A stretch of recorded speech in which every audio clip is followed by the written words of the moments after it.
اعوذ باللہ من الشیطان الرجیم بسم اللہ الرحمن الرحیم وَهَذَا كِتَابٌ أَنزَلْنَاهُ مُبَارَكٌ فَاتَّبِعُوهُ وَاتَّقُوا لَعَلَّكُمْ تُرْحَمُونَ أَن تَقُولُوا إِنَّمَا أُنزِلَ الْكِتَابُ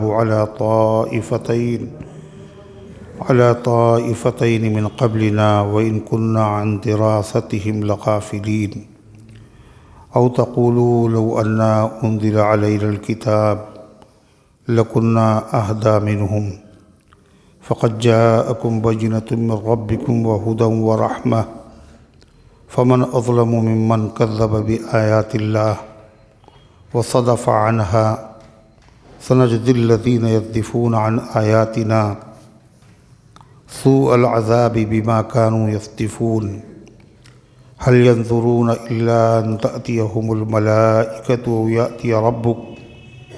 أو يأتي بعض آيات ربك يوم يأتي بعض آيات ربك لا ينفع نفسا إيمانها لم تكن آمنت من قبل أو كسبت في إيمانها خيرا قل انتظروا إنا منتظرون إن الذين فرقوا دينهم وكانوا شيعا لست منهم في شيء إنما أمرهم إلى الله ثم ينبئهم بما كانوا يفعلون من جاء بالحسنة فله عشر أمثالها ومن جاء بالسيئة فلا يجزى إلا مثلها وهم لا يظلمون وقل إنني هداني ربي إلى صراط مستقيم دينا قيما ملة إبراهيم حنيفا وما كان من المشركين قل إن صلاتي ونسكي ومحياي ومماتي لله رب العالمين لا شريك له وبذلك أمرت وأنا أول المسلمين قل أغير الله أبغي ربا وهو رب كل شيء ولا تكسب كل نفس إلا عليها ولا تزر وازرة وزر أخرى ثم إلى ربكم مرجعكم فينبئكم بما كنتم فيه تختلفون وهو الذي جعلكم خلائف الأرض ورفع بعضكم فوق بعض درجات ليبلوكم فيما آتاكم إن ربك سريع العقاب وإنه لغفور رحيم صدق اللہ العظیم۔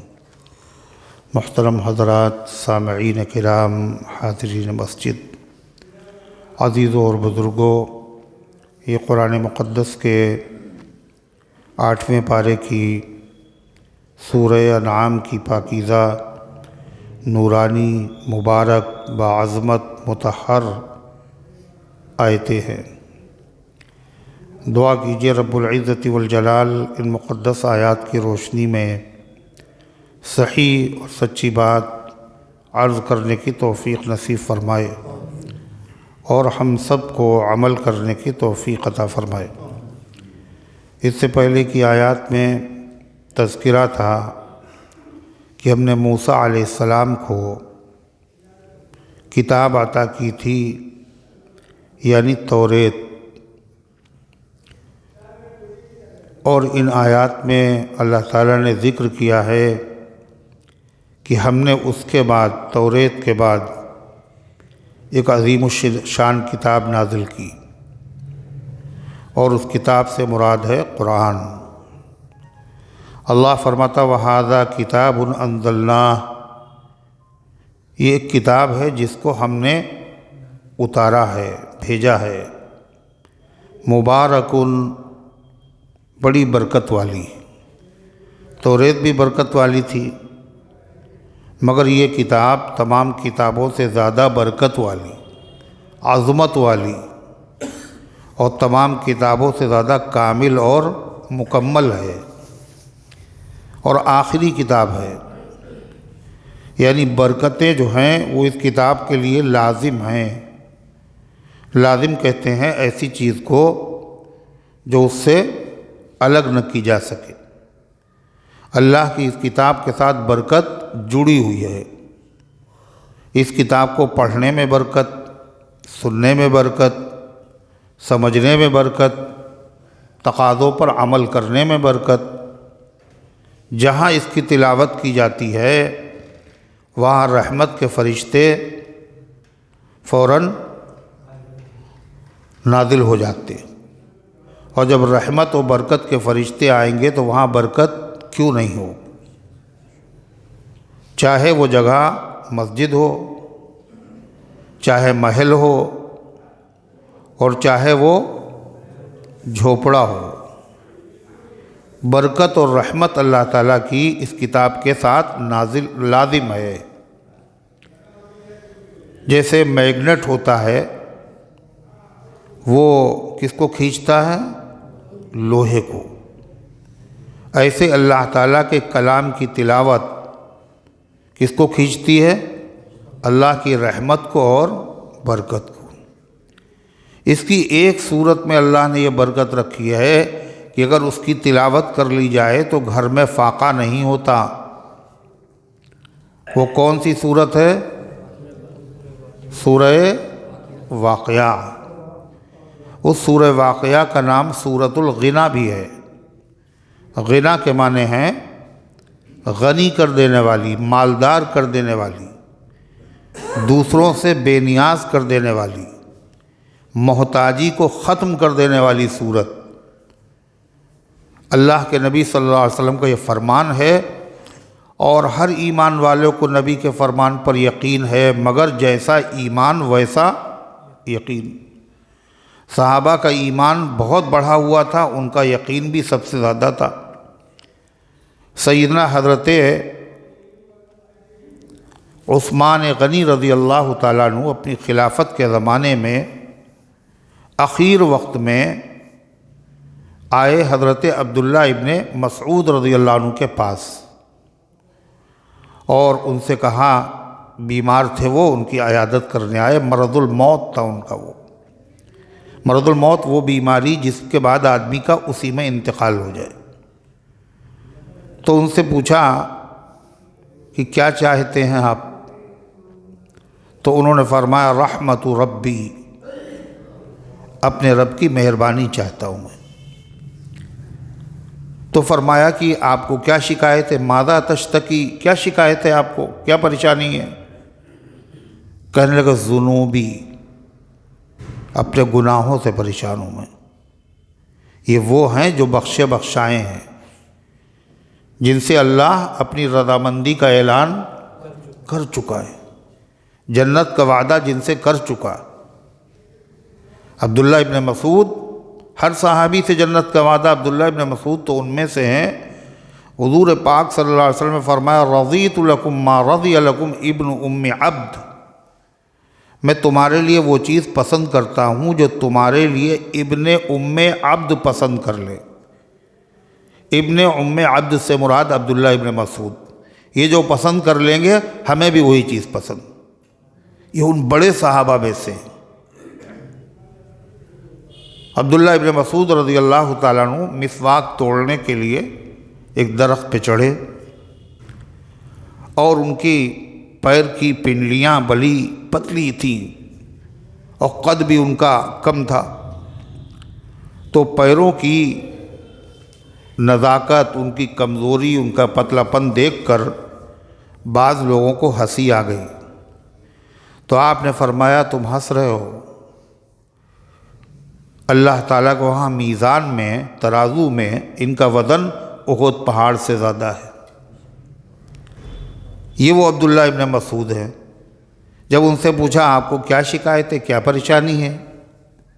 تو انہوں نے کیا جواب دیا؟ ذنوبی، میں اپنے گناہوں سے پریشان ہوں، گناہوں کی فکر ہے مجھے۔ اور ہم لوگ سر سے پیر تک گناہوں میں ڈوبے ہوئے ہیں اور کوئی احساس نہیں۔ جتنا کامل ایمان ہوتا ہے، جتنا بڑا درجہ ہوتا ہے، اتنا ہی زیادہ اللہ کا خوف بھی ہوتا ہے۔ تو انہوں نے فرمایا کہ کسی معالج، طبیب، ڈاکٹر، حکیم کو ہم بلائیں، وہ آپ کو دیکھ لے۔ تو فرمایا، الطبیب امرضنی، جو حکیم اور ڈاکٹر ہے اسی نے تو مجھے بیمار کیا ہے، یعنی اللہ تبارک و تعالیٰ وَإِذَا مَرِضْتُ فَهُوَ يَشْفِينِ، بیماری بھی اللہ کی طرف سے، شفا بھی اللہ کی طرف سے ہے، تو اللہ تعالیٰ نے تو مجھے بیمار کیا، اب ہم کسی طبیب کو کیا دکھائیں؟ تو فرمایا کہ اچھا کچھ بیت المال سے ہم آپ کے لیے وظیفہ مقرر کر دیں۔ کہنے لا حاجت لی، مجھے تو اس کی ضرورت نہیں۔ دنیا میں ایسے لوگ ملیں گے جن سے کہا جائے اتنا پیسہ ہم آپ کو دینا چاہتے ہیں ہدیہ، تو وہ کیا کہیں گے؟ نہیں مجھے کوئی ضرورت نہیں۔ ملیں گے ایسے لوگ ہیں؟ جتنا مل جائے، جتنا مل جائے کم ہے۔ اس کو کہتے ہیں مال۔ مال کسے کہتے ہیں؟ مالا یمیل میلن، میلان مانے جھکاؤ۔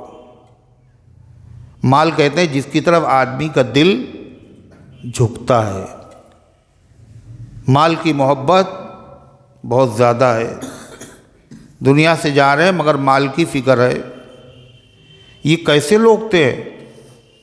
وہ کہہ رہے ہیں ہم آپ کی کچھ خدمت کر دیں، کچھ وظیفہ مقرر کر دیں، تو کیا فرماتے ہیں؟ کیا کہتے ہیں بھائی؟ لا حاجت لی، مجھے کوئی ضرورت نہیں۔ کہا اللہ کے بندے، تم اکیلے ہو، بیمار ہو، تمہاری بچیاں ہیں، کوئی بیٹا نہیں ہے، ان بچیوں کے کام آئے گا؟ تو فرمانے لگے کیا تم یہ سمجھتے ہو کہ میرے گھر پہ فاقہ ہوگا؟ میرے گھر پہ فاقہ نہیں ہوگا۔ میں نے اپنی بچیوں کو وصیت کر دی ہے کہ سورہ واقعہ پڑھتی رہنا، اس لیے کہ میں نے نبی کریم صلی اللہ علیہ وسلم سے سنا ہے کہ جس گھر میں سورہ واقعہ پڑھی جائے تو اس گھر میں فاقہ نہیں ہوتا۔ یہ صحابہ کا یقین تھا۔ یہ قرآن کی ایک سورت کا حال ہے، اور اگر پورا قرآن پڑھا جائے تو کتنی برکتیں آئیں گی۔ تو جس طریقے سے میگنیٹ جو ہوتا ہے وہ لوہے کو کھینچتا ہے، ایسے ہی قرآن اللہ کی رحمت اور برکت کو کھینچتا ہے۔ اور پورا قرآن، اور اس سورت کا حال یہ، ایک سورت تو یہ ہے، پورا قرآن جب پڑھیں گے تو کتنی برکتیں ہوں گی۔ اور پھر جس نے برکت پیدا کی ہے، جو برکتیں عطا کرنے والا ہے، وہ پتہ بتا رہا ہے کہ برکت کہاں ہے۔ اور ہم لوگ کیا کر رہے ہیں؟ برکت کہیں اور تلاش کر رہے ہیں، اگربتی پڑھوا رہے ہیں، وظیفے پڑھ رہے ہیں، تعویذ لے رہے ہیں، پانی پڑھوا رہے ہیں، کاہے کے لیے؟ برکت ہو جائے۔ اور جس نے برکت رکھی ہے، پیدا کی ہے، وہ بتا رہا ہے برکت ہے کہاں۔ تم غلط نمبر ڈائل کر رہے ہو، تمہاری بات نہیں ہوگی۔ برکتیں تو ہم نے کہاں میں رکھی ہیں؟ قرآن کریم میں رکھی۔ فرمایا وَهَذَا كِتَابٌ أَنزَلْنَاهُ مُبَارَكٌ، یہ ایسی کتاب ہے جس کو ہم نے نازل کیا ہے، یہ بڑی خیر و برکت والی ہے۔ فَاتَّبِعُوهُ، اسی کے پیچھے چلو، اس کی پیروی کرو، یعنی پڑھو بھی اس کو، سنو بھی اس کو، اور اس کے پیچھے چلنے کا مطلب جنازے کی طرح اس کو آگے لے کے چلو اور باقی لوگ پیچھے پیچھے چلیں، تابوت کی طرح۔ یہ مطلب نہیں ہے پیچھے چلنے کا، اس کو امام بناؤ، اس کے پیچھے چلو، یعنی اس میں جو حلال ہے اس کو حلال سمجھو، جو حرام ہے وہ حرام سمجھو، جس سے منع کیا گیا ہے اس سے رک جاؤ، جو کرنے کا حکم ہے اس کو کرو۔ تو اس کے پیچھے چلو گے کیسے؟ اس کے پیچھے چلنے کی ایک ہی شکل ہے صرف، وہ کیا؟ کہ تلاوت کرو، اس کو سنو، اس کو پڑھو، اور ساتھ ساتھ اس کے معنی اور مطلب کو نہ سمجھو، معنی اور مطلب کو سمجھو، جبھی اس کے پیچھے چلو گے، جبھی عمل ہوگا۔ عمل ہوتا ہے علم کے بعد، پہلی سیڑھی، پہلا زینہ علم ہے، اور دوسرا عمل ہے۔ ایک سیڑھی کو تم پھلانگ کے دوسری سیڑھی پہ جاؤ، ہو ہی نہیں سکتا۔ علم حاصل کرو، قرآن میں لکھا کیا ہے۔ اللہ بھی یہی چاہتا ہے، اس نے بھیجی ہی یہ کتاب اس لیے ہے تاکہ بندے صرف اس کی زیارت نہ کریں اور صرف تلاوت پر اکتفا نہ کریں، بلکہ اس کی اتباع کریں، اس کے پیچھے چلے، اس کو امام بنائیں۔ اللہ فرماتا واتقوا، اور اللہ سے ڈرو۔ کاہے سے؟ کہیں اللہ کی لکھی ہوئی کتاب میں جو اللہ کے حکم ہیں، کہیں ان کی ہم سے نافرمانی نہ ہو جائے۔ واتقوا، اور ڈرو۔ کاہے سے ڈرو؟ کہیں اللہ کے حکموں کی خلاف ورزی نہ ہو جائے، ہوشیار رہو۔ اگر تم نے ایسا کر لیا تو جس چیز کی تمہیں شدت سے تلاش ہے وہ چیز خود بخود تمہارے پاس آ جائے گی۔ کس چیز کی تلاش ہے سب لوگوں کو؟ برکت اور رحمت۔ اللہ فرماتا ہے لعلکم ترحمون، تاکہ تمہارے اوپر رحمت ہو۔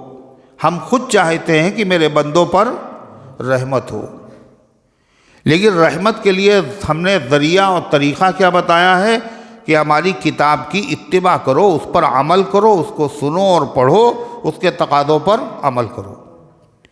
معلوم یہ ہوا اللہ کی رحمت قرآن کے ساتھ وابستہ ہے، جڑی ہوئی ہے۔ کیسے؟ فرما الرحمن علم القرآن۔ رحمان کون ہے؟ رحمان کون ہے؟ اللہ خود بتا رہا ہے۔ کون رحمان ہے؟ علم القرآن، جس نے قرآن سکھایا۔ رحمان کے معنی ارے جی نہیں، رحمان کے یہ معنی نہیں ہے رحم کرنے والا۔ راحم کے معنی رحم کرنے والا۔ رحمان کے معنی ہیں بہت زیادہ رحم کرنے والا، بڑا مہربان۔ ترجمہ کیا ہے اس کا لکھا ہوا ہے اردو میں؟ بڑا مہربان، نہایت رحم کرنے والا ہے۔ خالی مہربان نہیں، بڑا مہربان۔ اس سے بڑا مہربان کوئی ہو ہی نہیں سکتا، اسے رحمان کہتے۔ اور رحیم کسے کہتے ہیں؟ چھوٹی مہربانی کرنے والے کو نہیں کہتے ہیں، نہایت رحم کرنے والا۔ نہایت کے معنی کیا ہوتے ہیں؟ نہایت کسے کہتے ہیں؟ ایک ہوتی بدایت، ایک ہوتی نہایت۔ بدایت کے معنی ہے شروعات، اور نہایت کے معنی ہے انتہا۔ نہایت رحم کرنے والے کا مطلب رحمت کی جس پہ انتہا ہے۔ انتہا کا مطلب اس کے آگے رحمت ہے ہی نہیں، ختم۔ ساری رحمتوں کو جو مرکز ہے وہ کون ہے؟ رحیم۔ بسم اللہ الرحمن الرحیم۔ تو اللہ فرماتا رحمان کہتے ہیں جو بہت بڑا مہربان ہے۔ اللہ نے بہت مہربانیاں کی ہیں، سورہ رحمان پوری پڑھو کیا کیا اللہ کی مہربانیاں ہیں، مگر اللہ شروع میں کیا کہہ رہا ہے؟ الرحمن علم القرآن۔ رحمان سب سے بڑا مہربان وہ ہے جس نے سب سے بڑی مہربانی کی ہے، اور سب سے بڑی مہربانی کیا ہے کہ قرآن، علم القرآن، قرآن سکھا دیا۔ یہ اللہ کی سب سے بڑی مہربانی، قرآن سکھا دے۔ اگر قرآن ہم نے نہیں سیکھا، اس کا مطلب کیا ہے؟ اللہ رحمت کرنا چاہتا ہے مگر اللہ کی رحمت سے ہم محروم ہیں۔ اچھا، اور ہم محروم ہیں اور ہم چاہتے ہیں کہ ہماری اولاد بھی کیا رہے؟ اللہ کی رحمت سے محروم رہے۔ جب یہ اولاد کو بھی نہیں قرآن سکھا رہے، ہے نا؟ پروفیسر، ڈاکٹر، انجینئر، پائلٹ سب بنا دیا، مگر قرآن نہیں سکھایا۔ اس کا مطلب یہ ماں باپ چاہتے ہیں ہم محروم ہیں، ہماری اولاد بھی محروم رہے۔ حالانکہ ماں باپ کیا ہے؟ اولاد کے حق میں کیا کرتے ہیں؟ جو چیز ہمیں نہیں ملی ہماری اولاد کو مل جائے۔ مگر وہ اتنے بڑے جاہل ہیں، اتنے بڑے احمق ہیں، وہ جانتے ہی نہیں ہیں کتنی بڑی دولت سے ہم محروم ہیں، اور اسی سے ہم اپنی اولاد کو بھی محروم کر رہے ہیں۔ اللہ امت کے حال پر رحم فرمائے۔ جبھی تو امت کیا ہے؟ جب یہ خود رحمت چاہتی ہی نہیں ہے تو اس کے ساتھ کیا ہو رہا ہے؟ دنیا میں بے رحمی کا معاملہ ہو رہا ہے۔ ارے ہو رہا نہیں ہو رہا؟ ہر جگہ بے رحمی کا معاملہ کیوں ہو رہا ہے؟ اس لیے کہ اللہ کی رحمت تم لوگ خود نہیں چاہتے ہو، قدر نہیں کر رہے ہو۔ تو اللہ قرآن میں فرما رہا ہے ہاں وَهَذَا كِتَابٌ أَنزَلْنَاهُ مُبَارَكٌ، اور یہ کتاب وہ ہے جس کو ہم نے اتارا ہے۔ پہلی چیز عام کتابوں سے الگ ہے، یہ اس کو ہم نے اتارا ہے، اور ظاہر بات ہے اللہ سے بڑا کوئی بھی نہیں۔ اور جب اللہ کہے ہم نے اتارا ہے تو اس سے سمجھ جائیے اس کتاب کے برابر کوئی کتاب نہیں۔ اور پھر کیا کہا؟ ہم نے اس کو اتارا ہے اور مبارکن، یہ بڑی خیر و برکت والی ہے۔ یہ بھی بتا دیا تاکہ بندے محروم نہ رہیں، برکتیں حاصل کریں۔ پھر فرمایا برکتیں ملیں گی کیسے؟ فَاتَّبِعُوهُ، اس کے پیچھے چلو۔ پھر فرمایا جب تم اس کے پیچھے چلو گے تو تمہیں کیا انعام ملے گا؟ کیا انعام ملے گا؟ اللہ کی تمہارے اوپر رحمت نازل ہوگی، رحم کیا جائے گا تمہارے اوپر۔ اور اللہ کی رحمت اگر نہ رہے تو پوری دنیا کا نظام درہم برہم ہو جائے۔ تو اللہ تعالیٰ کی رحمت سے ہر ایمان والے کو حصہ لینا چاہیے۔ اللہ نے اس کا طریقہ بتا دیا کہ قرآن سیکھے، سکھائے، سمجھے، سمجھائے اور اس پر عمل کرے۔ ہم لوگ یہاں کاہے کے لیے بیٹھے ہوئے؟ ارے بولی کاہے کے لیے بیٹھے ہوئے؟ اسی کتاب کو جس کو خدا نے کہا ہم نے نازل کیا، اور جس کو خدا نے کہا بڑی برکت والی ہے، اور جس کے لیے کہا اس کے پیچھے چلو، اور جس کے بارے میں کہا پیچھے چلو گے تو تمہارے اوپر رحمت ہوگی، یہ اسی کتاب کو ہم لوگ سیکھنے اور سکھانے کے لیے جمع ہوئے۔ اللہ تعالی ہم سب کی حاضری کو قبول فرمائے، اور اللہ ہم سب کے اندر اخلاص پیدا فرمائے، اور اللہ تعالی ہم سب کو قرآن سیکھ کر عمل کر کے اپنی رحمت کا اللہ تعالی ہم سب کو مستحق بنائے۔ اللہ تعالیٰ فرماتا ہے اور سنو یہ کتاب ہم نے تمہیں کیوں دی؟ یہ کتاب ہم نے کیوں دی؟ ان تقولوا انما انزل الكتاب على طائفتين من قبلنا، کہیں تم قیامت کے دن یہ نہ کہنے لگو کہ کتابیں اتاری گئی تھی دو جماعتوں پر ہم سے پہلے۔ قیامت کے دن کہیں تم یہ نہ کہنے لگو کہ کتابیں تو اتاری گئیں مگر ہم سے پہلے جو دو قومیں تھیں یہودی اور عیسائی، انہی کو دی گئی کتاب، توریت دی گئی، انجیل دی گئی، زبور دی گئی۔ ہمارے پاس تو کوئی کتاب آئی نہیں ہے اللہ، اور ان کے اوپر جو آپ نے اتاری وَإِن كُنَّا عَن دِرَاسَتِهِمْ لَغَافِلِينَ، اور ہم ان کے پڑھنے پڑھانے سے بے خبر تھے۔ جو کتابیں آپ نے اتاری وہ دو قوموں پر اتاری، دو قوموں کے لیے خاص طور سے، یہود اور نصارہ، اور وہ ان کی زبان میں تھی، اسی قوم کے لیے تھی۔ وہ لوگ پڑھتے بھی تھے، پڑھاتے بھی تھے، اس کے دوسری زبان میں ترجمے بھی کرتے تھے، جیسے حضرت ورقہ ابن نوفل جن کے پاس حضرت خدیجہ رضی اللہ عنہا حضور پاک صلی اللہ علیہ وسلم کو لے کے گئی تھی جب پہلی وحی نازل ہوئی تھی، تو وہ عرب تھے مگر وہ عیسائی بن چکے تھے۔ کیا تھے وہ؟ عیسائی، تنصرہ، اور وہ انجیل کو سریانی زبان سے عربی زبان میں ٹرانسلیٹ کر رہے تھے، عربی زبان میں ترجمہ کر رہے تھے اس کا۔ کاہے کے لیے؟ تاکہ عرب لوگ بھی اس کو پڑھیں اور عیسائیت کو اختیار کر لیں۔ لیکن وہ کتاب اے اللہ آپ نے اتاری کس کے لیے تھی؟ دو ہی قوموں کے لیے اتاری تھی، یہود اور نصارے، وہی پہلے اس کے مخاطب تھے، وہ اس کو پڑھتے تھے، پڑھاتے تھے، ہمیں اس سے کیا دلچسپی، اس لیے وہ کتاب ہمارے لیے تو آئی نہیں تھی۔ اگر اس میں توحید اور رسالت اور قیامت کا ذکر تھا جس کا ماننا سب کے لیے ضروری ہے، لیکن ہمیں تو اس کی کوئی خبر نہیں تھی، تو قیامت کے دن تم یہ نہ کہہ سکو کہ اے اللہ جو کتاب آپ نے اتاری وہ ہم سے پہلے دو قوموں کے لیے اتاری، ہمارے گھر میں تو کوئی کتاب تھی نہیں۔ اس لیے اللہ نے حجت قائم کر دی اور کہا تمہارے وہاں آخری کتاب اور سب سے کامل مکمل کتاب جو اللہ کی رحمت عامہ پر مشتمل ہے، ہم نے اس کو تمہارے گھر میں اتار دیا۔ کہاں اتارا؟ تمہارے گھر میں اتارا۔ گھر کا مطلب مکے میں اتارا ہم نے اس کو، اور تمہاری زبان میں اتارا۔ کون سی زبان تھی ان کی؟ عربی۔ کاہے کے لیے؟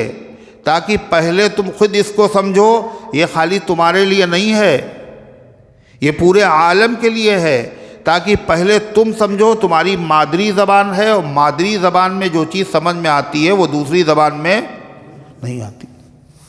پہلے تم سمجھو اور اس کے بعد ساری دنیا کو سمجھاؤ۔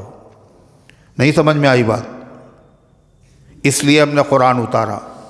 اور ہوا بھی یہی کہ پہلے عربوں نے، حضرات صحابہ کرام نے نبی کریم علیہ السلام سے اس کتاب کو سیکھا اور پڑھا، اور اس کے بعد مشرق و مغرب پوری دنیا کے لوگوں کو قرآن کریم کی تعلیمات سے باخبر کیا۔ کس نے؟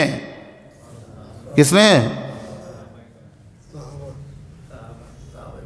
کیا بہت دیر میں تم بولے؟ کیا کیا صحابہ نے؟ پانی بھر کے دیا نا؟ بولو، ارے صحابہ نے کیا کیا؟ ارے بتا ہی نہیں رہے۔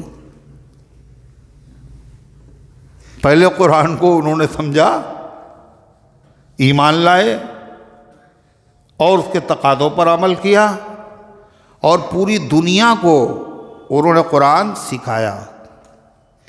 تو قرآن ہم نے اس لیے نازل کیا، یہ برکت والی کتاب ہے، اس کے پیچھے چلو گے رحمت تمہارے اوپر نازل ہوگی، اور اس لیے بھی نازل کیا تاکہ قیامت کے دن تم یہ نہ کہنے لگو کہ اے اللہ دوسری قوموں کے پاس کتابیں آئی تھیں، ہمارے پاس کوئی کتاب آئی نہیں تھی۔ ایک بات۔ دوسری بات سنیے، او تقولوا لو انا انزل علینا الکتاب لکنا اہدی منہم، یہ تم قیامت کے دن یہ کہنے لگو کہ اے اللہ دوسری قوموں کو آپ نے کتابیں دی تھیں، انہوں نے ان کتابوں پر عمل کیا نہیں، تھوڑا بہت کیا۔ اگر آپ ہمیں کوئی کتاب دیتے تو ان تمام قوموں سے زیادہ ہم اس کتاب پر عمل کر کے دکھا دیتے۔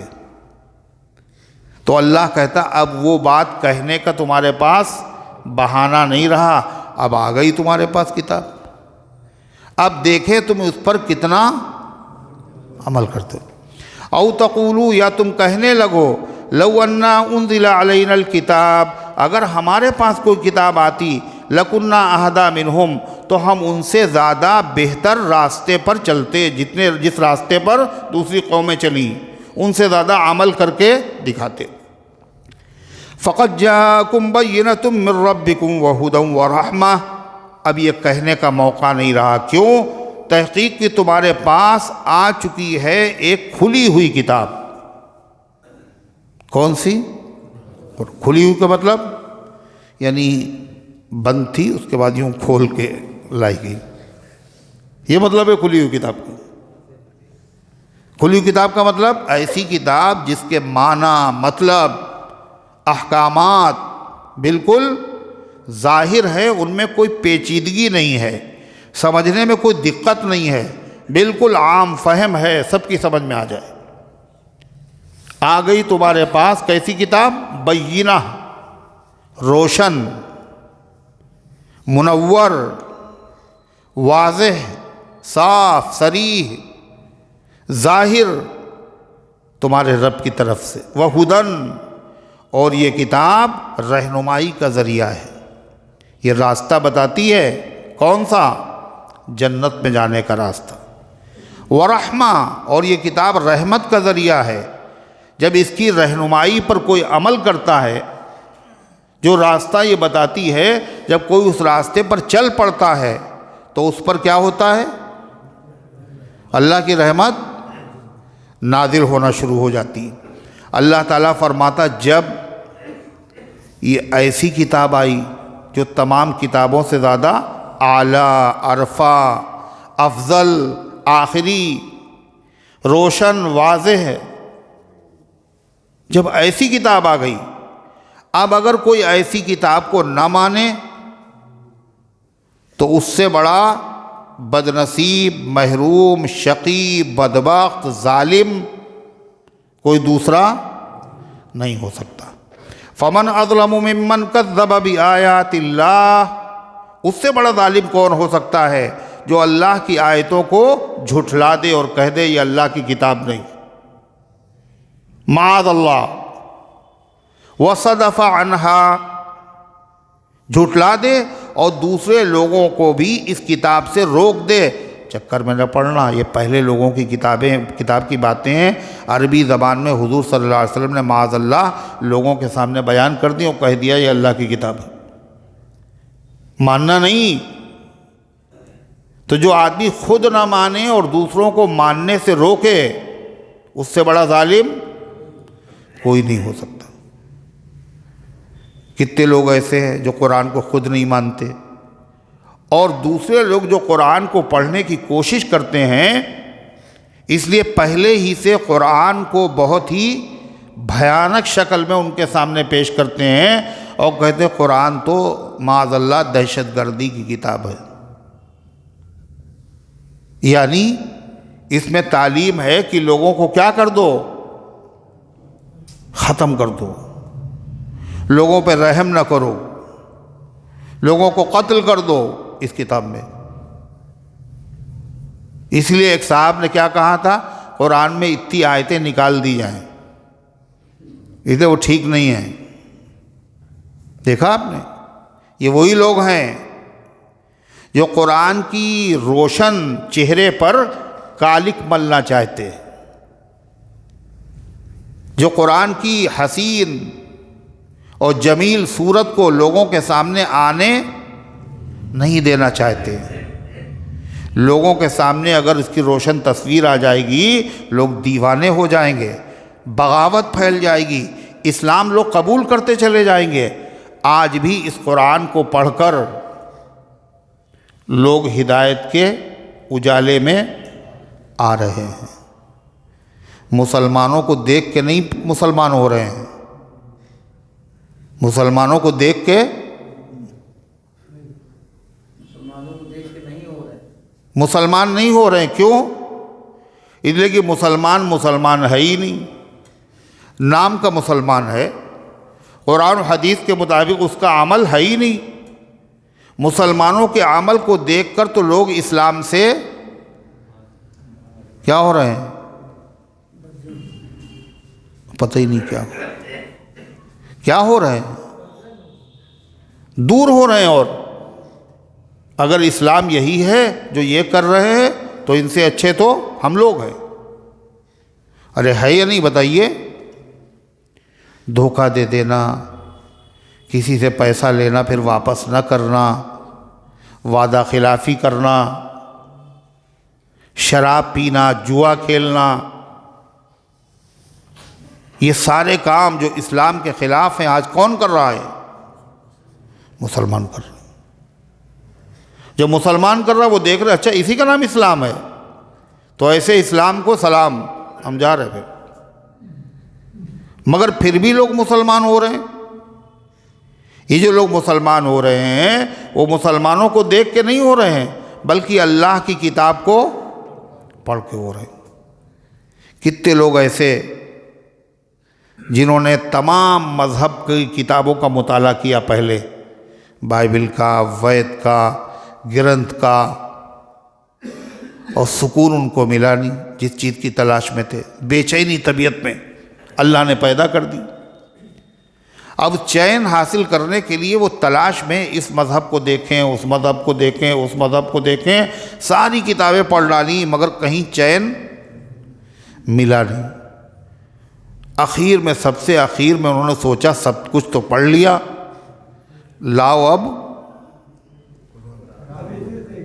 لاؤ قرآن بھی پڑھ کے دیکھیں۔ اور جیسے ہی انہوں نے قرآن کو پڑھا تو ایسا لگا جیسے جلتے ہوئے انگارے پر کسی نے پانی ڈال دیا۔ جس سکون کی تلاش تھی وہ سکون مل گیا، اور جب مل گیا تو انہوں نے کیا کہا؟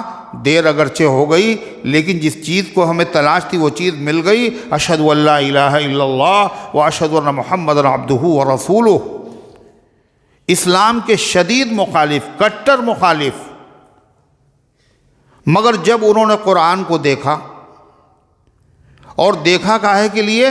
لوگ کہتے ہیں اس میں یہ خرابی، یہ خرابی، یہ خرابی، لاؤ ہم بھی تلاش کریں اس میں کیا خرابی ہے۔ مگر جب وہ خرابی تلاش کرنے کے لیے انہوں نے پڑھا، اللہ کی رحمت ان کے اوپر متوجہ ہو گئی۔ انہوں تلاش کر رہے تھے وہ خرابی، مگر نکل آئیں قرآن میں خوبیاں، اور قرآن نے ان کو اپنی زلفوں کا اسیر بنا لیا، قیدی بنا لیا۔ ایک صاحب تھے شنکر اچاریہ، تو انہوں نے ایک کتاب لکھی، پہلے اسلام یا آتنک،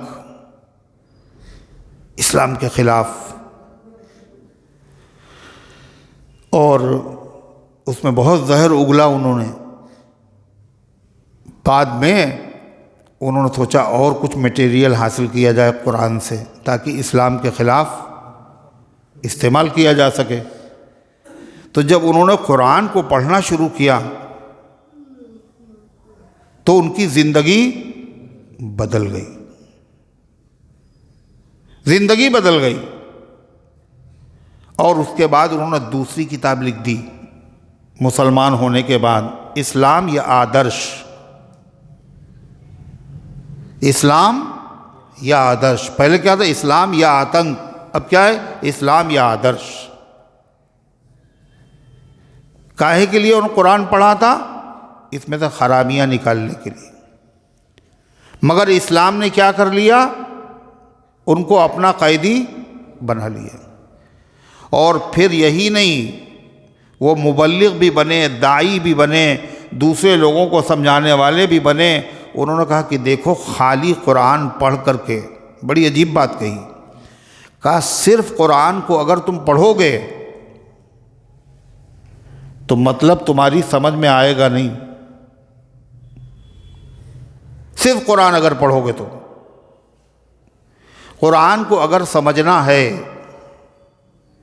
تو جس پر قرآن نازل ہوا، یعنی محمد الرسول اللہ صلی اللہ علیہ وسلم، آپ کی جیونی، آپ کی سوانح عمری، آپ کی سیرت، آپ کی پوری زندگی کے اعمال کا اس کو پڑھو۔ جب تم اس کو پڑھو گے تو قرآن تمہارے سامنے بالکل آئینہ ہو کر کے آ جائے گا کہ قرآن میں جو کچھ لکھا ہے اس کا مطلب وہ ہے جو محمد الرسول اللہ صلی اللہ علیہ وسلم نے کر کے دکھا دیا۔ جو ہم سمجھ رہے ہیں وہ نہیں ہے، جو انہوں نے کر کے دکھایا۔ کیوں؟ جو کچھ قرآن میں ہے۔ عائشہ صدیقہ رضی اللہ عنہا سے کسی نے پوچھا تھا نبی کریم صلی اللہ علیہ وسلم کی سیرت کیا ہے؟ کیف کان خلق رسول اللہ صلی اللہ علیہ وسلم، ام المومنین آپ بتائیے نبی کریم علیہ السلام کے اخلاق کیا تھے؟ تو کیا جواب دیا؟ چھوٹا سا جواب، مگر یہ جواب ہر جواب سے بھاری۔ کان خلقہ القرآن، آپ کے اخلاق، آپ کی عادت، آپ کی سیرت، آپ کا طور، آپ کا طریقہ، آپ کی گفتار، آپ کی رفتار، آپ کے معاملات، یہ سب کیا ہیں؟ کہ جو قرآن میں لکھا یہی تو ہے، عملی شکل میں موجود تھا۔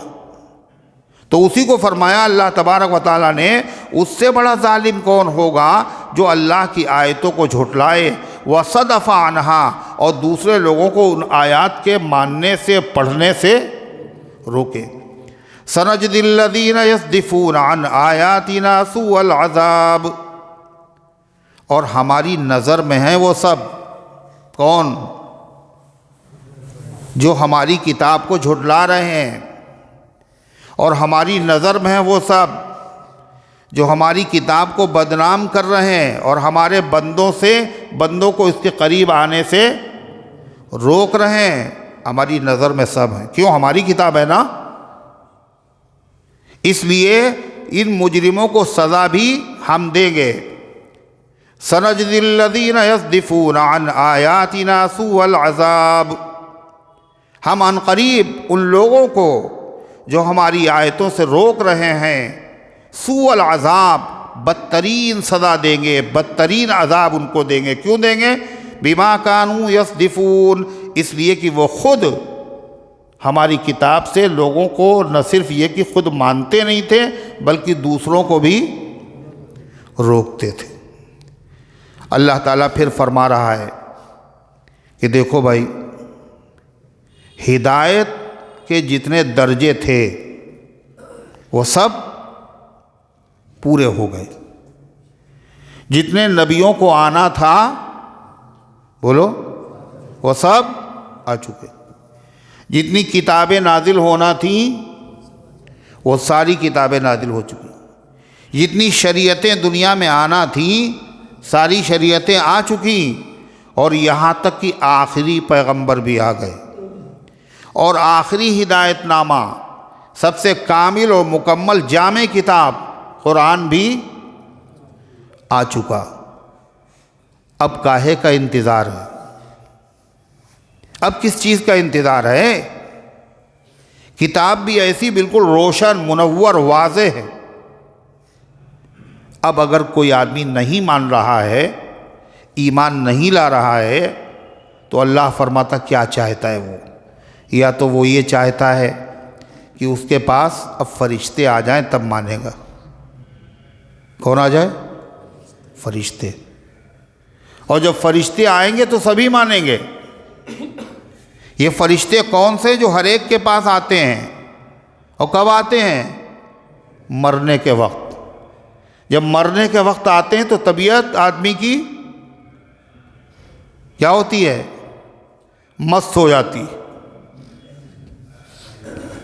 سارے پردے ہٹ جاتے ہیں، حقیقت بالکل آئینہ ہو جاتی ہے۔ فرشتے آ رہے ہیں، وہ دیکھ رہا ہے، اور پاس والے نہیں دیکھ رہے، وہ دیکھ رہا ہے۔ اگر وہ بدعمل ہے، بد کردار ہے، تو ویسے ہی مکروہ اور ڈراؤنی شکل میں فرشتے آتے ہیں، اور وہ انہی کو دیکھ رہا ہے، اور روح اندر جو ہے چھپ رہی ہے،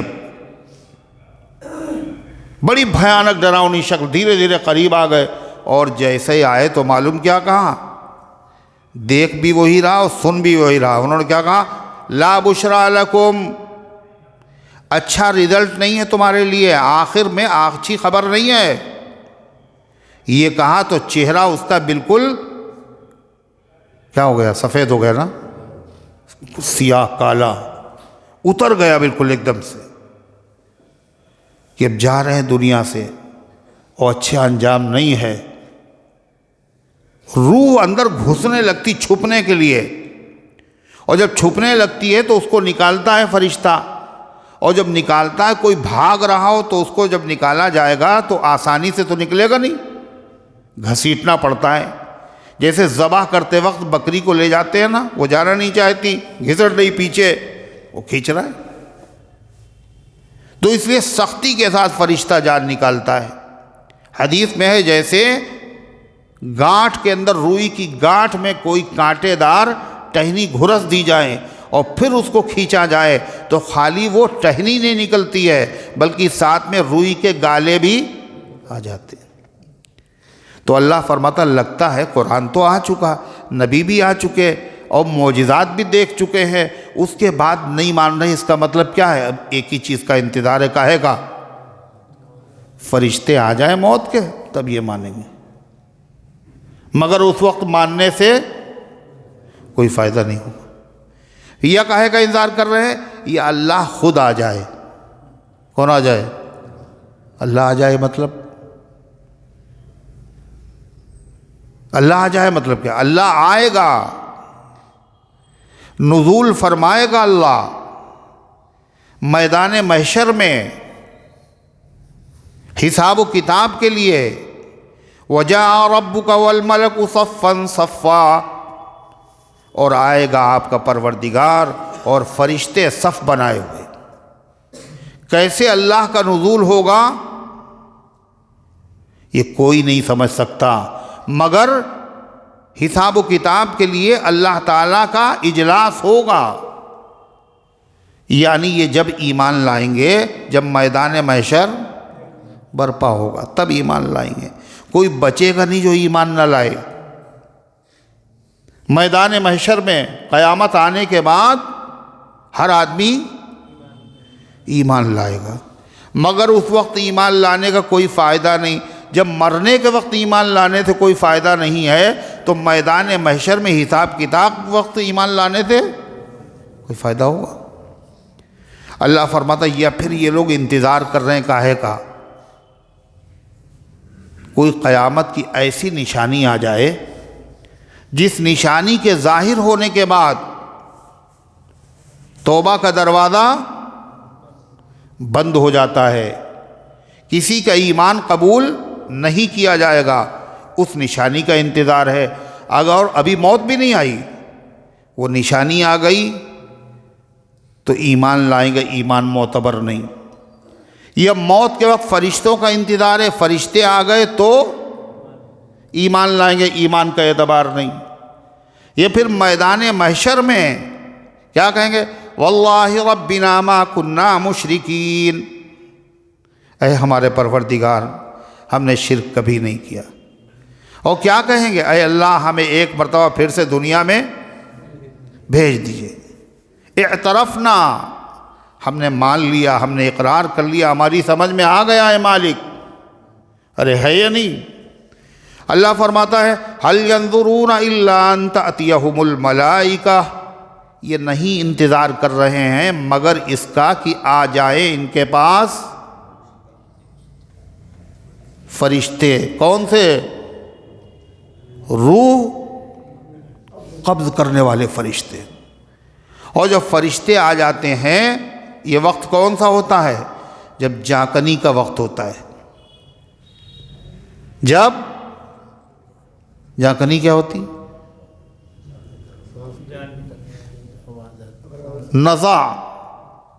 نزع کا وقت عربی میں، جانکنی فارسی میں، اردو میں جب دم نکلتا ہے، موت کے فرشتے جب آ جاتے ہیں، دنیا سے جانے کا آخری وقت، جب گھررا پھنس جاتا ہے، جب آواز صاف نہیں نکلتی ہے، جب آنکھیں پتھرانے لگتی ہیں، تو اس وقت اگر بندہ توبہ کرتا ہے تو توبہ اس کی قبول نہیں ہوتی۔ فرما کب تک توبہ قبول ہوتی ہے؟ ما لم یغرغر، جب تک کہ بندے پر غرغرے کا عالم طاری نہ ہو جائے۔ اور یہ اسی کا انتظار کر رہے ہیں کہ موت کے فرشتے آ جائیں، غرغرے کا عالم طاری ہو جائے، اس وقت توبہ کا بھی قبول نہیں ہوگی، ایمان بھی قبول نہیں ہوگا۔ کیوں؟ اس لیے کہ ایمان کون سا معتبر ہے؟ ایمان بالغیب۔ ایمان کون سا بھائی؟ ارے ادھر پیچھے کیا دیکھ رہے ہو؟ تم ہی سے پوچھ رہے ہیں۔ کون سا بتایا؟ یہ کیا ہوتا ہے؟ ایمان بالغیب، بغیر دیکھے ہوئے ایمان لانا۔ موت بھی ہے، جان نکالنے والے فرشتے بھی آتے ہیں، اللہ کے نبی نے فرما دیا، ہم نے مان لیا، یہ ایمان ہے۔ اب اس وقت تو اس نے آنکھوں سے ان فرشتوں کو دیکھ لیا، اب یہ غیب نہیں رہا، یہ کیا ہوا؟ شہادہ۔ عالم الغیبی والشہادہ، اللہ غیب کو بھی جانتا ہے اور موجود کو بھی جانتا ہے۔ اب تو فرشتے موجود ہیں، اس لیے ایمان کا اعتبار نہیں۔ او یاتی ربک، یا آپ کا رب آوے۔ اور اللہ تبارک و تعالیٰ کا نزول کب ہوگا؟ حساب کتاب کے لیے میدان محشر میں۔ اس وقت ایمان لائیں گے. اس وقت ایمان لانے کا اعتبار نہیں. کیوں؟ وہ تو ہے دار الجزا، بدلے کی جگہ، اور ایمان ہے دار العمل، عمل کے لیے. ایک عمل ہے، یہ کہاں ہوگا؟ دار العمل میں. دار العمل کون ہے؟ دنیا. اور دنیا میں تو آدمی رہا نہیں، اب تو دار الجزا میں آ گیا. اب اس کا ایمان کا او یاتی بعض آیات ربک، یا آ جائے آپ کے رب کی کچھ نشانیاں. آپ کے رب کی کچھ نشانیاں یعنی قیامت کی نشانیاں. یوم یاتی بعض آیات ربک، اور جس دن آ جائے گی آپ کے رب کی ایک نشانی، آپ کے رب کی ایک نشانی. لا ينفع نفسا ایمانها، تو نہیں فائدہ دے گا کسی آدمی کو اس کا ایمان. لم تکن آمنت من قبل، جو ایمان نہیں لایا تھا اس نشانی کے ظاہر ہونے سے، جو پہلے سے ایمان والا نہیں ہوگا، اس نشانی کے ظاہر ہو جانے کے بعد اگر ایمان لائے گا تو اس کے ایمان سے فائدہ نہیں ہوگا. او کسبت فی ایمانہا خیرا، یا اس نے اپنے ایمان سے کوئی نیک کام نہیں کیا. نشانی کے ظاہر ہونے سے پہلے ایمان والا تو تھا مگر نیک کام نہیں کیا، الٹے سیدھے کام کرتا رہا، توبہ بھی اس نے نہیں کی اور وہ نشانی ظاہر ہو گئی. تو اب کیا ہوگا؟ اگر وہ بے ایمان تھا اور ایمان لایا تو ایمان سے فائدہ نہیں ہوگا. اگر وہ ایمان والا تھا مگر نیکیاں اس نے نہیں کی تھیں، برے کام اس نے کیے تھے، اب وہ نیک کام کرنا چاہتا ہے، نیک کاموں میں سے ایک کام توبہ بھی ہے، تو کیا ہوگا؟ اس سے بھی اس کو فائدہ نہیں ہوگا. یہ کون سی نشانی ہے؟ قرآن کی آیت میں تو یہ بتایا، یا وہ اس بات کا انتظار کر رہے ہیں نشانی آپ کے رب کی آ جائے. مراد قیامت کی نشانی. اور قیامت کی نشانی ایک نہیں ہے، قیامت کی نشانیاں بہت سی ہیں. اس کو کہتے ہیں اشراط الساعہ. حدیث میں کہا گیا قیامت کی نشانیاں. اللہ کے نبی صلی اللہ علیہ وسلم نے بیان فرمائی بہت سی نشانیاں ظاہر ہو چکی اور بہت سی ابھی باقی ہیں. جیسے حدیث جبریل میں ہے، حضور پاک صلی اللہ علیہ وسلم نے جو جبریل امین کو قیامت کی نشانیاں بتائی تھیں. کس کو بتائی تھی بھائی؟ کیا بتائی تھی؟ کیا؟ اچھا بس جگ رہے ہیں آپ. جب اس کا مطلب آپ جگ رہے ہیں. اخبرنی عن الساعہ، اے اللہ کے رسول قیامت کا وقت نہیں آپ نے بتایا، چلیے آپ اس کی نشانی بتا دیے.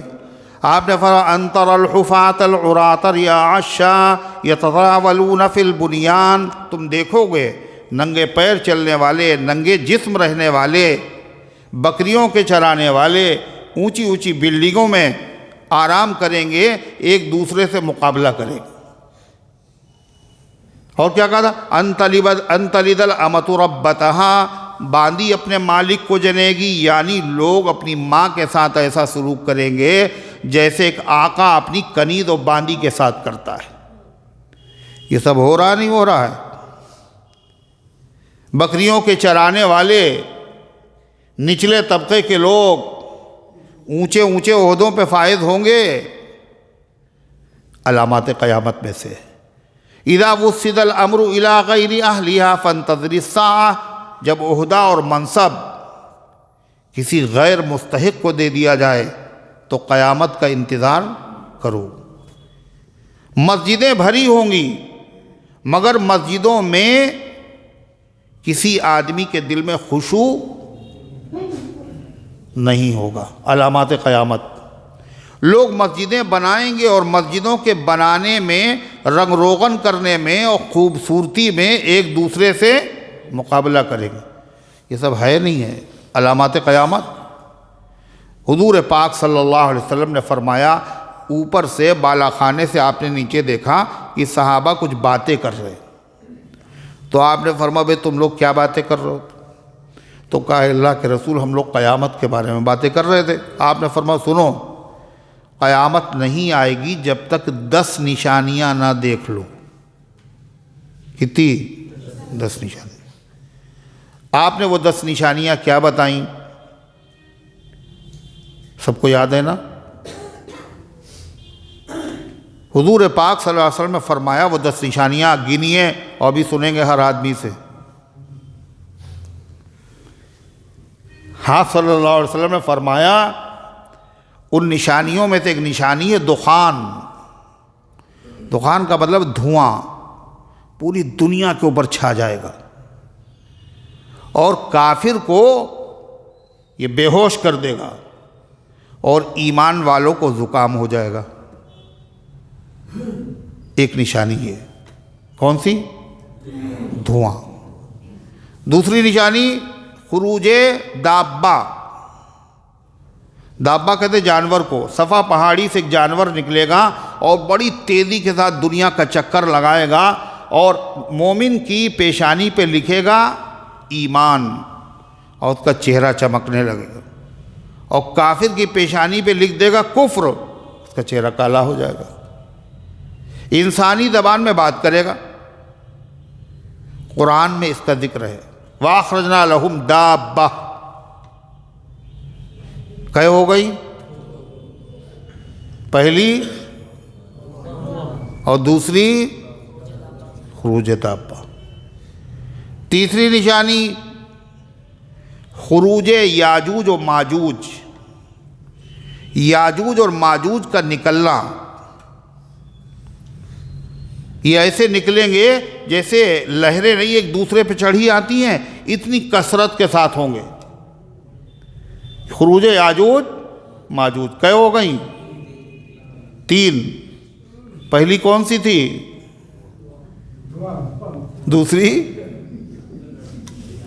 دوسری یہ دیکھیے ہے دوسری بھائی، یہ سن رہے ہیں دوسری؟ ہاں ہم تو دوسری پوچھ رہے ہیں، بتائیے 3 بتائیں وہ تو یاد نہیں ہے، اور 10 تو کیسے یاد ہوں گے؟ تم بتاؤ بھائی۔ خروج دابہ جانور کا نکلنا، اور تیسری یاجوج اور ماجوج کا نکلنا۔ 3 ہوئی۔ چوتھی خروج دجال، دجال کا نکلنا۔ 4 ہوئی۔ نزول عیسیٰ، عیسیٰ علیہ السلام کا آسمان سے اترنا۔ کئے ہو گئی؟ نمبر 1، نمبر 2، نمبر 3 یاجوج ماجوج، نمبر 4 چوتھی نشانی دجال، اور نمبر 5 عیسیٰ علیہ السلام کا آسمانوں سے نازل ہونا ہے۔ یہ 5ویں عیسیٰ علیہ السلام کا نازل ہونا، اور وہ دجال اس کو بھی 5ویں کا۔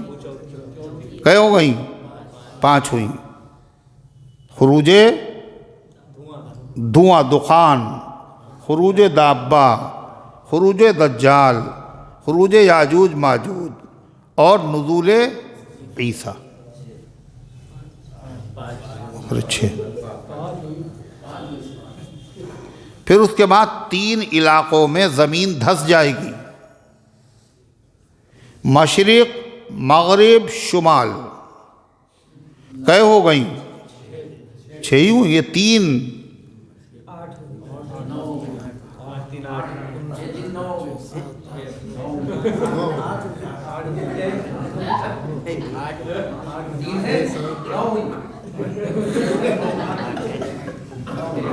انا للہ و انا الیہ راجعون۔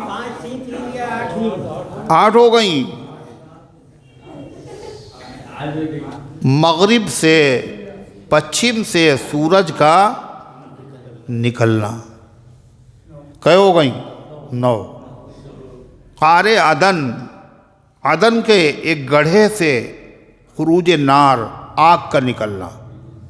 بڑی تیزی کے ساتھ وہ آگ بڑھے گی، لوگ آگے بڑھیں گے، رات ہو جائے گی، لوگ رکیں گے، وہ بھی رک جائے گی، پھر صبح ہوگی، پھر پیچھا کرے گی. یہ 10 نشانیاں ہو گئیں. یاد ہے نا سب کو؟ 10. تو فرمایا کہ یہ 10 نشانیاں، ان 10 نشانیوں میں سے جب وہ نشانی ظاہر ہوگی، یعنی سورج پچھم سے نکلے گا،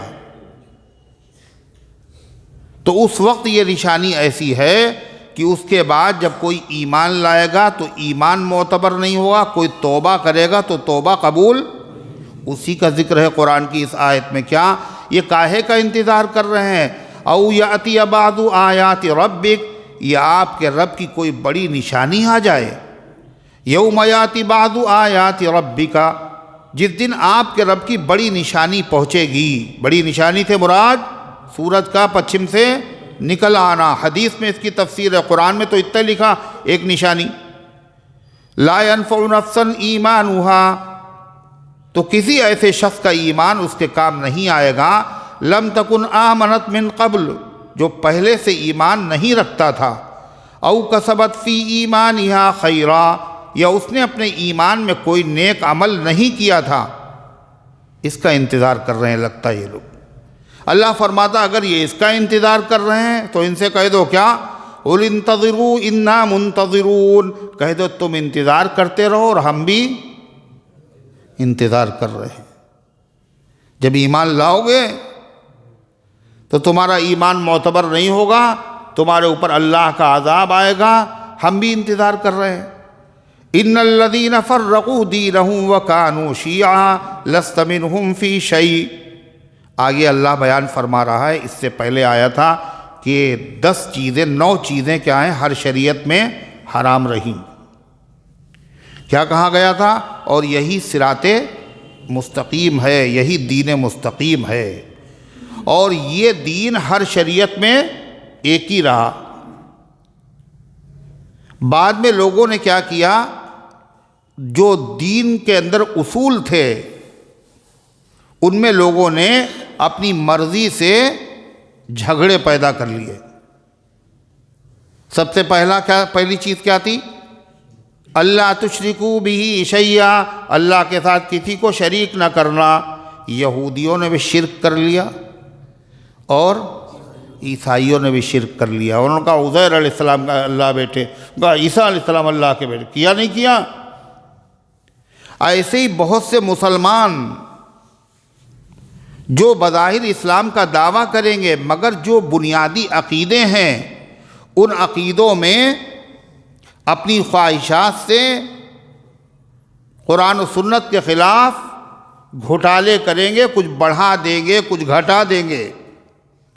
جیسے قادیانی اپنے آپ کو مسلمان کہتے ہیں مگر وہ اللہ کے نبی کو آخری نبی نہیں مانتے ہیں، غلام احمد قادیانی کو نبی مانتے ہیں. تو انہوں نے کیا کر دیا؟ دین میں ایک الگ راستہ اختیار کر لیا. جیسے رافضی، انہوں نے کیا کیا کہ اختلاف ہے تو کہا ایسا اختلاف تو امام مالک، امام شافعی، امام احمد، امام حنیفہ میں بھی ہے. کہ یہ وہ اختلاف نہیں ہے جو ان اماموں میں ہے، وہ اختلاف مسلک ہے اور یہ اختلاف مذہب ہے. نہیں سمجھ میں آئی بات؟ یہ دین کا اختلاف ہے اور ائمہ کے درمیان جو اختلاف ہے وہ کیسا ہے؟ وہ اختلاف دین کا نہیں، دین تو ان کا ایک ہی ہے، عقیدے تو سب کے ایک ہیں، فروعات میں اختلاف ہے.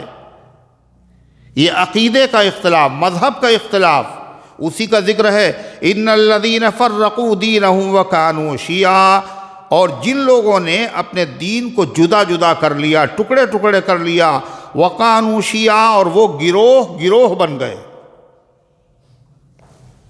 لست منہم فی شیء، اے پیغمبر آپ کا ان سے کوئی تعلق نہیں ہے. اللہ کے نبی ان سے بیزار ہیں. اللہ تعالیٰ قیامت کے دن ان کو سزا دے گا. انما امرہم الی اللہ، ان کا معاملہ کس کے حوالے ہے؟ اللہ کے حوالے۔ آپ نے تو صحیح دین پہنچا دیا، آپ نے تو کہیں سے کوئی کمی باقی نہیں رکھی، بعد میں ان لوگوں نے دین میں جھگڑے پیدا کر لیے اپنی طبیعت سے، اپنی مرضی سے، اپنی خواہش سے، اس میں فرقے اور گروہ پیدا کر لیے ہیں، اس لیے آپ کا ان سے کوئی تعلق نہیں ہے، ان کا معاملہ اللہ کے حوالے ہے، اللہ قیامت کے دن ان کو سزا دے گا۔ حضور پاک صلی اللہ علیہ وسلم نے خود صحابہ کو بتا دیا تھا، کیا؟ کہ تم میں سے جو آدمی میرے بعد زندہ رہے گا وہ امت میں اختلاف دیکھے گا، وَسَيَرَى اخْتِلَافًا كَثِيرًا، بہت اختلاف دیکھے گا۔ آپ نے یہ بھی فرمایا بنی اسرائیل کی طرح میری امت 73 گروہوں میں بٹ جائے گی، اور آپ نے یہ بھی فرمایا گھبرانے کی بات نہیں ہے، تم سیدھے راستے پہ چلنا، وہ سب جہنم میں جائیں گے، ایک جنت میں جائے گی، اسی میں شامل رہنا، اور ان راستوں کو جس راستے پہ جانا نہیں تو اس کی پہچان بتانے کی ضرورت نہیں، جس راستے پہ جانا ہے، جس سے بہکنا نہیں، جس راستے سے اترنا نہیں، راستہ تبدیل نہ کرنا، جو سیدھا جنت تک جانے والا راستہ ہے وہ راستہ ہم بتائے دیتے ہیں۔ کیا راستہ آپ نے بتایا؟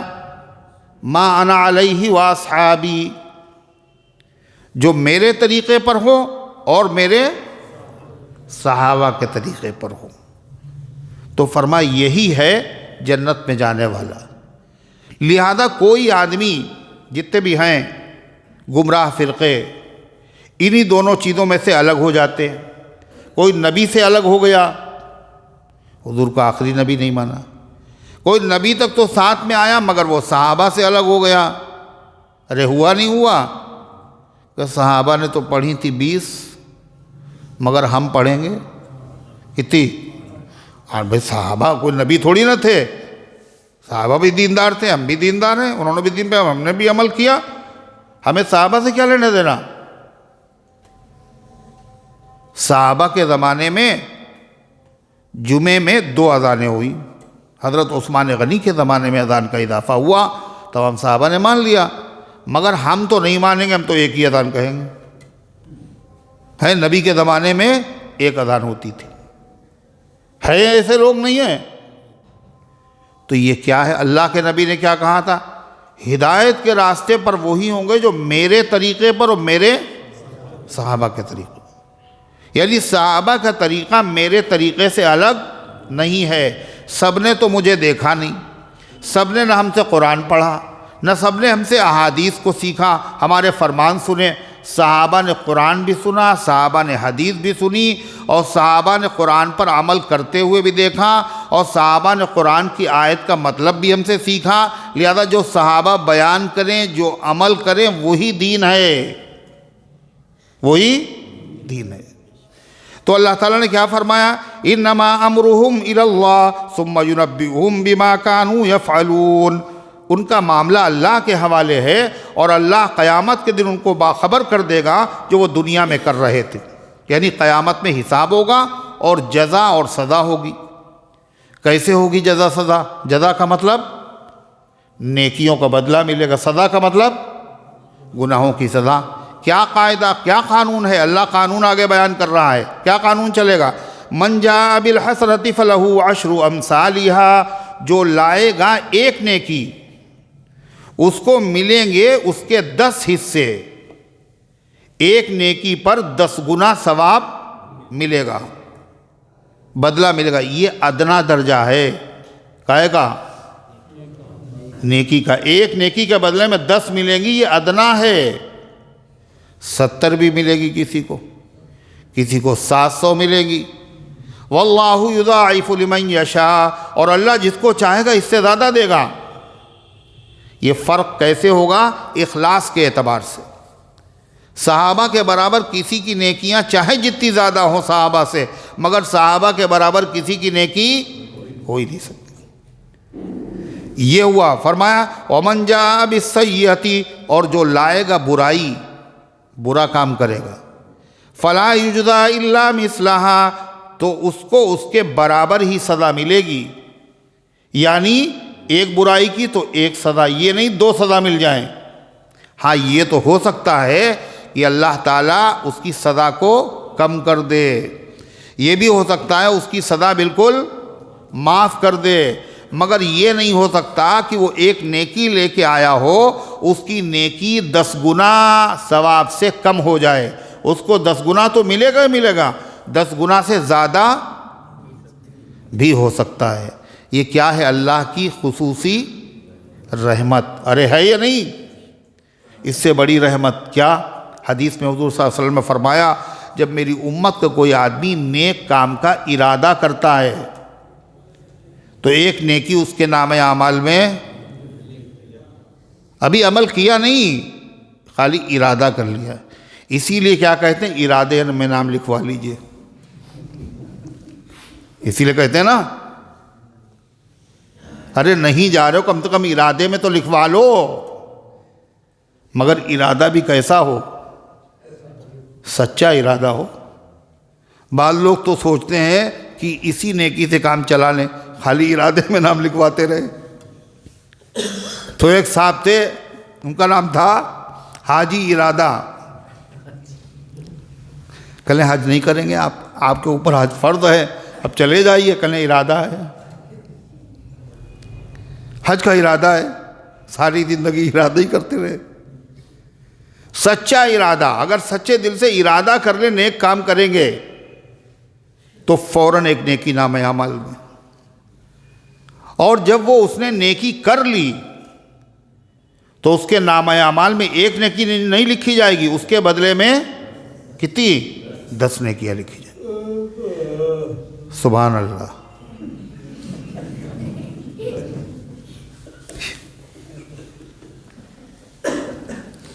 اللہ جانے کب شعور آئے گا.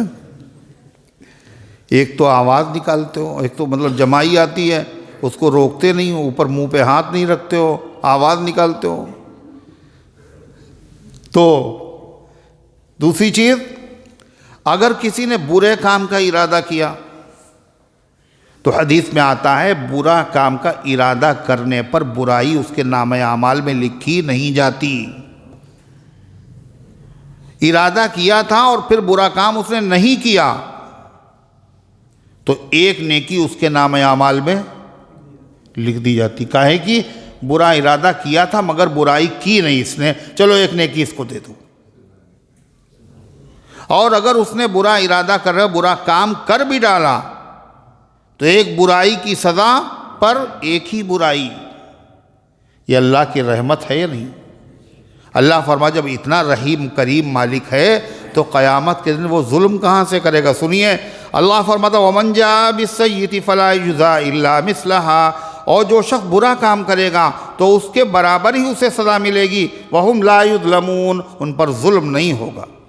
جو برائی کا ارادہ کرے اور برائی نہ لکھوائے، اور برائی کا ارادہ کرنے کا اگر برائی سے رک جائے نیکی لکھوا دے جو خدا، اس کے وہاں ظلم کیسے ہو سکتا؟ پھر اس میں ایک اور قابل ذکر بات، جو نیکی لے کر آئے گا تو اس کو کیا ملے گا؟ 10 گنا بدلہ. اور جو ایک برائی لے کے آئے گا تو اس کو ایک سزا. یہ لے کے آنے کا مطلب کیا؟ لے کے آنے کا مطلب یہ ہے کہ خالی نیکی کر لینا کافی نہیں ہے، صرف برائی کا سرزد ہو جانا سزا کے لیے کافی نہیں ہے. نیکی اگر نیکی باقی رہے گی تو قیامت کے دن اس پر جزا ملے گی. پتہ چلا نیکیاں تو بہت سی کی تھیں دنیا میں مگر وہ باقی نہیں رہی. جس جیب میں رکھی تھی وہ جیب پھٹی ہوئی تھی، ساری اشرفیاں گر گئیں. سمجھے کہ بڑے مالدار آدمی ہیں، وہاں دیکھا تو ایک بھی نہیں. ایسے وہ لوگ ہیں جو نیک کام کر رہے ہیں، ان کی نیکیاں ضائع ہو چلی جانے. کیسے ضائع ہو جاتی؟ لا تبطلوا صدقاتکم بالمن والاذى، اپنے صدقات کو باطل مت کرو احسان جتلا کر تکلیف پہنچا کر، کسی کی پوری زندگی مدد کرتے رہے مگر اس پر احسان بھی جتلاتے رہے، اس کا دل بھی دکھاتے رہے، تو نیکی تو بہت آپ نے کی ہے مگر قیامت کے دن یہ باقی ایک بھی نہیں رہی۔ حدیث میں آتا جو آدمی مسجد میں بیٹھ کے نیک کام کرے اور نیک کام کرنے کے بعد وہ دنیا کی بات کرے تو یہ دنیا کی باتیں مسجد میں کی ہوئی نیکیوں کو اس طرح کھا جاتی ہیں جیسے آگ لکڑیوں کو کھا جاتی۔ تو ہمیں تو یہی یاد ہے، ہم نے اتنے قرآن مسجد میں پڑھے تھے اور اتنی تسبیح ہم نے پڑھی تھی، مگر یہ یاد نہیں کہ ہم نے وہاں باتیں کر کے سب نیکیاں جلا بھی دی تھی۔ اس لیے قرآن کی آیت میں کیا بتایا گیا؟ جو نیکی لے کے آئے، مطلب نیکی کی تھی اور وہ نیکی باقی بھی رہی تو اس نیکی کا بدلہ کتنا ملے گا؟ 10 گنا۔ اور برائی کی تھی اور وہ برائی باقی بھی رہے، اس لیے بہت سی برائیاں ایسی ہوتی ہیں کہ اس کے بعد کیا ہو جاتا ہے، آدمی نے توبہ کر لی تو برائی مٹ گئی، ارے ہے یا نہیں، تو برائی کہاں تو اس کا بدلہ کہاں ملے گا؟ ارشاد فرمایا اللہ تعالیٰ نے قُلْ إِنَّنِي هَدَانِي رَبِّي إِلَىٰ صِرَاطٍ مُسْتَقِيمٍ، اے پیغمبر آپ کہہ دیجئے تمہارا جو جی چاہے تم کرو، ہم تو اسی راستے پر چلیں گے جو میرے مالک نے ہمیں سمجھا دیا اور بتا دیا۔ قُلْ إِنَّنِي هَدَانِي رَبِّي إِلَىٰ صِرَاطٍ مُسْتَقِيمٍ، آپ کہہ دیئے مجھ کو میرے رب نے ایک سیدھا راستہ بتا دیا ہے۔ وہ راستہ کون سا ہے؟ دِينًا قِيَمًا مِلَّةَ إِبْرَاهِيمَ حَنِيفًا، وہ ایک مضبوط دین ہے، وہ ابراہیم علیہ السلام کا طریقہ ہے، حنیفہ، جس میں کوئی کجی نہیں ہے، وَمَا كَانَ مِنَ الْمُشْرِكِينَ، ابراہیم علیہ السلام یکسو تھے، ایک خدا کے تھے اور وہ مشرکین میں سے نہیں تھے۔ ان کا طریقہ کیا تھا ابراہیم علیہ السلام کا؟ مکے کے مشرک کہتے تھے ابراہیم ہمارے ہیں، اور 360 بت خانہ کعبہ میں رکھ رکھے تھے اور ان کی پوجا بھی کرتے تھے، وہ کہتے ابراہیم علیہ السلام کے ماننے والے ہم ہیں۔ اور ابراہیم علیہ السلام کا طریقہ کیا تھا؟ انہوں نے بتوں کو کیا کیا تھا؟ توڑ دیا تھا۔ یہودی کیا کہتے ہیں؟ عیسیٰ عزیر علیہ السلام اللہ کے بیٹے ہیں، اور ابراہیم علیہ السلام موحد اعظم تھے، یہ تو شرک ہے۔ عیسائی کہتے ہیں عیسیٰ علیہ السلام اللہ کے بیٹے، اور کہتے ہیں ہم ابراہیم کے طریقے پر ہیں، یہ تو شرک ہے۔ وَمَا كَانَ مِنَ الْمُشْرِكِينَ، ابراہیم مشرک نہیں تھے۔ پتہ چلا جو سیدھا دین وہ کون سا دین ہے؟ جس میں توحید ہو، اللہ پر بھروسہ ہو۔ قُلْ إِنَّ صَلَاتِي وَنُسُكِي وَمَحْيَايَ وَمَمَاتِي لِلَّهِ رَبِّ الْعَالَمِينَ، سیدھے دین کا خلاصہ کہہ دیجئے میری نماز اور میری قربانی اور میری زندگی اور میری موت للہ رب العالمین، سب اللہ رب العالمین کے لیے ہے۔ صرف نماز کا ذکر کیا، نماز بدنی عبادت ہے اور تمام عبادتوں میں سب سے افضل ہے۔ پھر قربانی کا ذکر کیا، قربانی کون سی ہے؟ مالی عبادت ہے۔ صرف ایک عبادت کو ذکر کیا، اس میں ساری عبادتیں آ گئیں۔ نماز کا ذکر کیا، جتنی بدنی عبادتیں، حج بھی اس میں آ گیا، روزہ بھی اس میں آ گیا، مگر ذکر ایک کو کیا جو سب سے افضل عبادت تھی، قربانی کے ذکر کیا۔ یہ مالی عبادت، اس میں صدقہ فطر بھی آ گیا، اس میں زکوٰۃ بھی آ گئی، اس میں جتنی مالی عبادتیں وہ سب آ گئیں۔ فرمایا قُلْ إِنَّ صَلَاتِي وَنُسُكِي وَمَحْيَايَ وَمَمَاتِي لِلَّهِ رَبِّ الْعَالَمِينَ، اور میری زندگی اور میری موت، میری زندگی بھی اللہ کے قبضے میں ہے اور موت بھی اسی کے قبضے میں ہے، لہذا ہماری عبادتیں بھی اسی کے لیے ہیں، للہ رب العالمین، اس اللہ کے لیے ہیں جو عالموں کا رب ہے۔ یہاں پر دو عبادتوں کا اس لیے بھی ذکر کیا کہ یہ لوگ، مکے کے لوگ، مشرک، نماز پڑھتے تھے اور قربانی بھی کرتے تھے، مگر ان کی نماز کیا تھی؟ وَمَا كَانَ صَلَاتُهُمْ عِنْدَ الْبَيْتِ إِلَّا مُكَاءً وَتَصْدِيَةً، یہ خانہ کعبہ کے ارد سیٹیاں بجاتے تھے، تالیاں بجاتے تھے، یہ ان کی نماز تھی، مگر نماز پڑھتے تھے وہ۔ اور قربانی بھی کرتے تھے کیا؟ بتوں کے نام پر۔ اس لیے ان دونوں عبادتوں کا خاص طور پر تذکرہ کیا گیا۔ اسلام وہ نہیں، اسلام کیا ہے؟ ہماری نماز، ہماری قربانی کس کے لیے ہے؟ للہ رب العالمین، صرف اکیلے اللہ کے لیے، لا شریک لہ، اس کا کوئی شریک نہیں ہے۔ وَبِذَلِكَ أُمِرْتُ وَأَنَا أَوَّلُ الْمُسْلِمِينَ، اور مجھے اللہ تعالیٰ کی طرف سے اسی چیز کا حکم دیا گیا ہے اور میں سب سے پہلا مسلمان ہوں۔ اے پیغمبر آپ یہ کہیے، سب سے پہلا فرما بردار ہوں۔ ہر نبی اپنی امت میں سب سے پہلا مسلمان اور فرما بردار ہوتا ہے۔ اللہ کے نبی اپنی امت میں سب سے پہلے فرما بردار، صرف آپ اپنی امت میں نہیں بلکہ کنت نبیا وآدم بین الماء والطین، آپ تو نبی اس وقت تھے جب آدم علیہ السلام کا پتلا بھی تیار نہیں ہوا تھا۔ اس لیے حضور پاک صلی اللہ علیہ وسلم سب سے پہلے، تمام نبیوں سے پہلے بھی کیا ہے؟ اللہ کے حکموں کے فرما بردار۔ قل اغیر اللہ ابغی ربا وہو رب کل شیء، مشرکین کہتے تھے آپ یہ چھوڑ دیجئے اور ہمارے طریقے پہ آ جائیے۔ اللہ فرماتا ہے ان سے کہہ دو کہ ہدایت کا راستہ چھوڑ کر کے تمہاری طرح گمراہ ہو جائیں۔ قل اغیر اللہ ابغی ربا، کیا میں اللہ کے علاوہ کو رب تلاش کر لوں جیسے تم نے کر لیا؟ وَهُوَ رَبُّ كُلِّ شَيْءٍ، حالانکہ وہ ہر چیز کا مالک ہے۔ باقی سب کیا ہیں؟ بولو، وہ مالک ہے، باقی سب مملوک۔ مملوک کہتے ہیں وہ چیز جس کا کوئی مالک ہو، تو مالک تو ایک ہے اور باقی جتنی چیزیں ہیں وہ سب کیا ہیں؟ مملوک ہیں۔ تو جب سب مملوک ہیں تو مملوک مالک نہیں ہو سکتا، مالک ایک ہے، لہذا اللہ کی خدائی میں کوئی شریک بھی نہیں ہو سکتا۔ وَلَا تَكْسِبُ كُلُّ نَفْسٍ إِلَّا عَلَيْهَا، اور جو شخص بھی کوئی عمل کرے گا تو اس کا فائدہ اسی کو حاصل ہوگا، اور اگر وہ گناہ کرے گا اس کا وبال بھی اس پر پڑے گا۔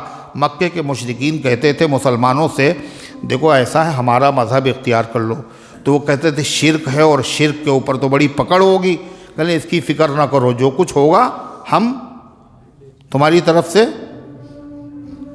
سے جھیل لیں گے۔ وہ سب کیا کہتے ہیں؟ وَقَالَ الَّذِينَ كَفَرُوا لِلَّذِينَ آمَنُوا اتَّبِعُوا سَبِيلَنَا وَلْنَحْمِلْ خَطَايَاكُمْ، کہا کافروں نے ایمان والوں سے ہمارے راستے پر چلو اور تمہارے گناہوں کا بوجھ ہم اپنے سر پر لاد لیں گے۔ اللہ کیا کہہ رہا ہے؟ وَلَا تَزِرُ وَازِرَةٌ وِزْرَ أُخْرَىٰ، اور کوئی قیامت کے دن دوسرے کا بوجھ نہیں اٹھائے گا۔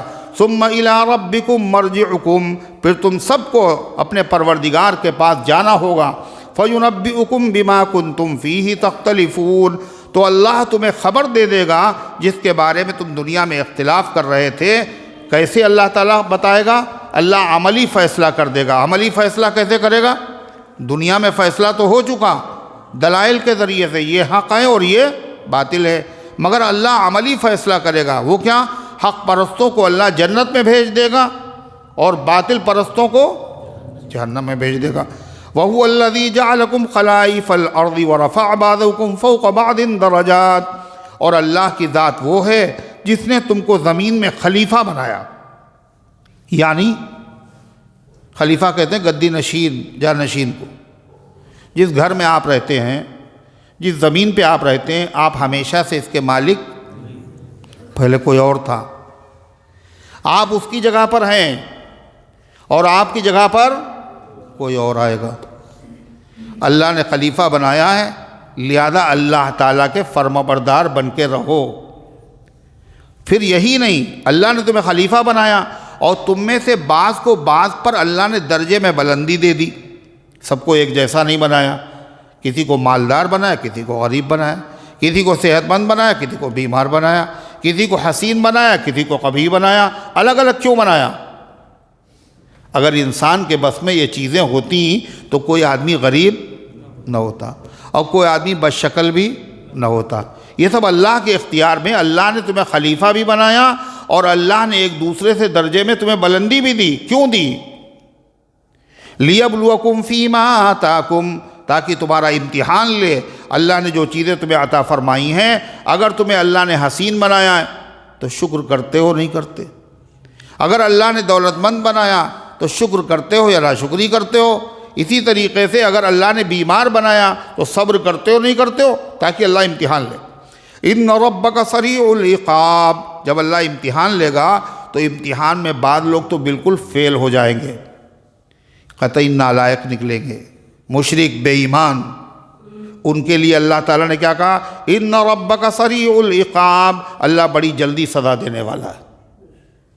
اور جو ایمان والے ہوں گے ان میں کچھ عمل میں کوتاہی ہو گئی ہوگی تو اللہ تعالیٰ ان کے ساتھ کیا معاملہ کرے گا؟ وَإِنَّهُ لَغَفُورٌ الرحیم، اللہ بہت بخشنے والا، رحم فرمانے والا ہے. اللہ کی مہربانی سے سورہ انعام مکمل ہو گئی. سورہ انعام بڑی فضیلت والی صورت ہے. جب یہ نازل ہوئی تو اس کے ساتھ 70,000 فرشتے نازل ہوئے. حضرت فاروق اعظم رضی اللہ عنہ فرماتے ہیں کہ سورہ انعام جو ہے وہ فضیلت والی صورتوں میں شامل ہے. اور حضرت علی رضی اللہ عنہ فرماتے ہیں کہ بیمار پر اگر سورہ انعام پڑھ کے دم کر دی جائے تو اللہ اس کی برکت سے لوگوں کو شفا دیتا ہے. ہم روزی سے پریشان ہیں،